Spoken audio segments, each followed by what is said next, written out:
Listen, I will tell you more of the saga of Noggin the Nog, as it was told in days of old by the men of the Northlands as they sat by their great log fires. I told you how Graculus, the green bird who was Noggin's guide, rescued a little man on the mountainside who was being attacked by a hawk, and carried him back to the castle. And I told you how the little man told Noggin that his people, the little people who live in the hot water valley, were being persecuted by a huge dragon that was rampaging up and down the valley, roaring and trampling their crops. And the little man begged Noggin to come and rescue them before the crops were spoiled and the people starved. So Noggin called his captain of the guard, the fierce Thornogson. Thornogson, are you any good at fighting dragons? I don't know. I've never tried. Well, make ready an expedition. You and I are going to the hot water valley to fight a dragon. Hooray! We're going to fight a dragon! We're going to fight a dragon!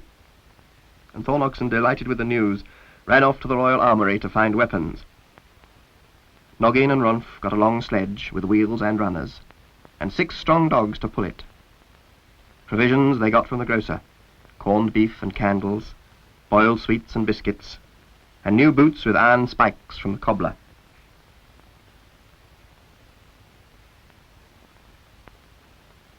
What on earth's that, Thornogson? The armourer says this is what you hunt dragons with. It's a jousting lance. Oh, well, I suppose we'd better take it with us, then. They packed everything on the sledge and sat Ronf on top, and then Noggin took leave of his mother, the aged Grunhilda, and of his queen, the fair Nooka, princess of the Nooks.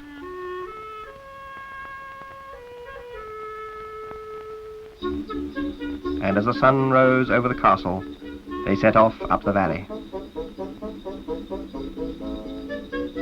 They drove all day, up the winding lanes by the hill farms. And soon the roads ended, and they reached the snow. And far ahead they saw the great black forests.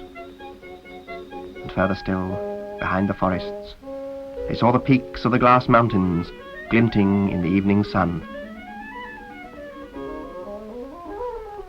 Many days they journeyed, and it grew cold.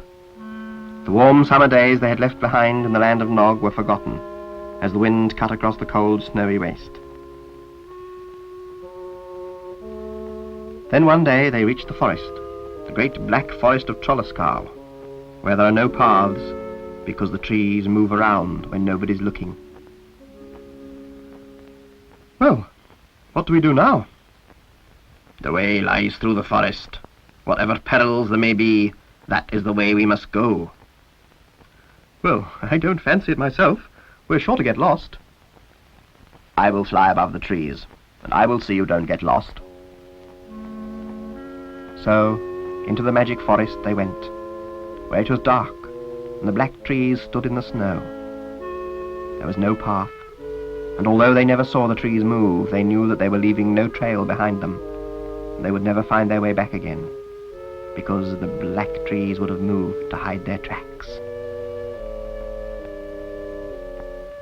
Often Noggin felt sure that they were lost, but each time they looked up and saw Graculus circling high in the air above them, and they knew that they were all right. Then, as evening came, the ground became steep, and the trees thinned out, and they came up out of the forest and saw before them the shiny walls of the glass mountains.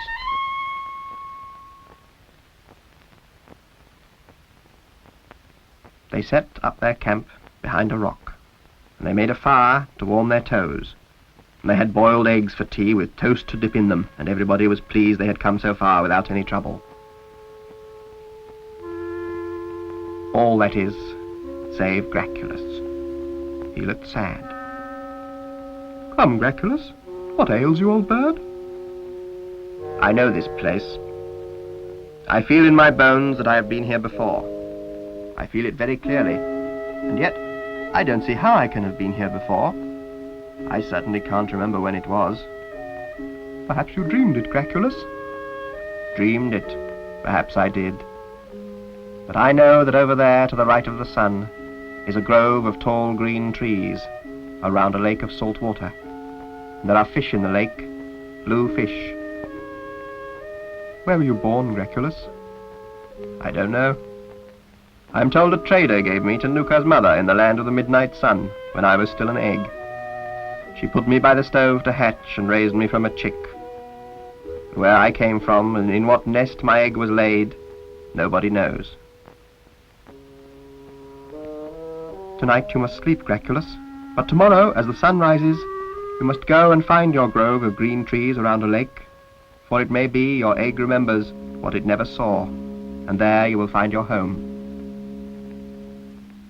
So, the next morning Graculus flew off, and the others made a hut for the dogs, and gave them plenty of food, and told them to guard the sledge.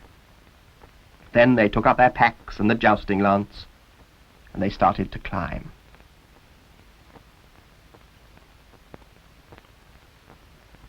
It was a long, steep climb, and some of the way they had to tie themselves together with ropes. Thor Nogson had quite a lot of trouble getting the jousting lance round some of the corners, but in the end they reached a plateau near the top. Only a little way now, up through here.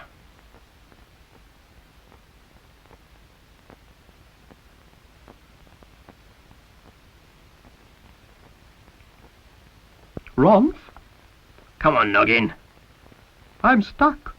Oh, don't be silly, we're there. This is the hot water valley. I can't help it, I'm stuck. The tunnel is too narrow for Nogs, and I'll have to go back. Pull, Thor Nogson.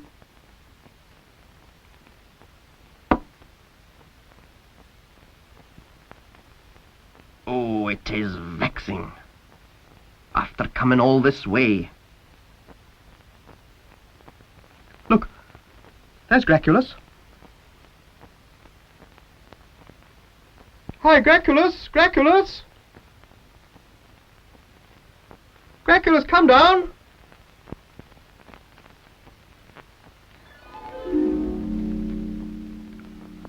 Oh, Graculus, thank goodness you're back. There's terrible trouble. We're too fat to get through the tunnel. We'll have to think of something.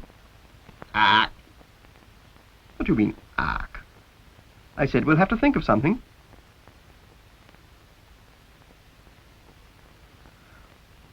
Well, come on, say something. Ah! Noggin, it's not Graculus. Oh, don't be silly. Of course it is. Look at it. Well, look up there.